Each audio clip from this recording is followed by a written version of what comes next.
So guys, बहुत ही अच्छा update आया है भाई। मिनिस्ट्री ऑफ सिविल एविएशन ने आपके डीजीसीए के थ्रू नए रिफॉर्म्स को पुश किया है एयरलाइंस के लिए, एंड ये ट्रैवलर्स को बहुत ज़्यादा हेल्प करने वाली है। इसमें सबसे मेजर जो रिफॉर्म है भाई वो ये है कि जो 60% ऑफ द सीट्स हुआ करती हैं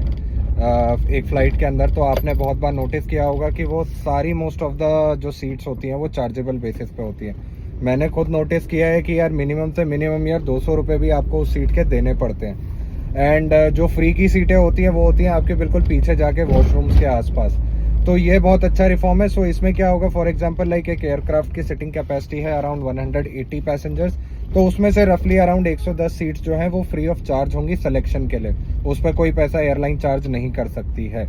दूसरा जो रिफॉर्म आया है वो ये है कि भाई अगर एक फैमिली के मेंबर सपोज एक बल्क बुकिंग है और उस पर 5-6 लोगों ने बुकिंग करी है, तो उस पर क्या होगा कि पहले भाई क्या होता था कि आपको अलग अलग जगह सीटें मिल जाती थी कि पापा को अलग मिल गई, मम्मी को अलग मिल गई, बेटे को अलग मिल गई, और इस तरीके से सीट्स डिवाइडेड हो जाती थी कई बार। तो इसमें डीजीसीए ने अगेन बोला है कि भाई जो एयरलाइंस है they will have to ensure that जिनका पीएनआर सेम है, जो ग्रुप बुकिंग है, they get the seats together preferably adjacent.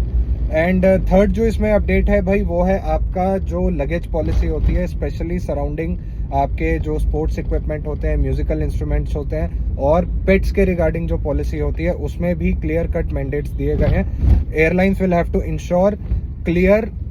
Cut transparency in their communication to the passengers. इसके बाद जो नेक्स्ट रिफॉर्म है वो ये है भाई कि जो आपके लिए कैंसिलेशन, डिलेज और कोई भी इससे रिलेटेड जो सिचुएशन होती थी जिसमें आप ट्रैवल नहीं कर पा रहे, उसके लिए बहुत स्ट्रांगली एडवोकेट किया गया है कि भाई जो भी पैसेंजर या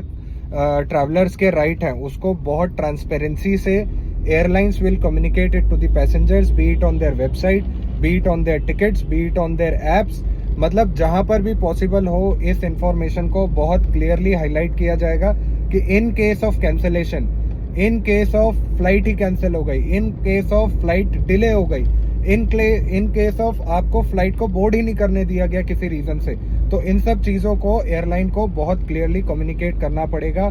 एट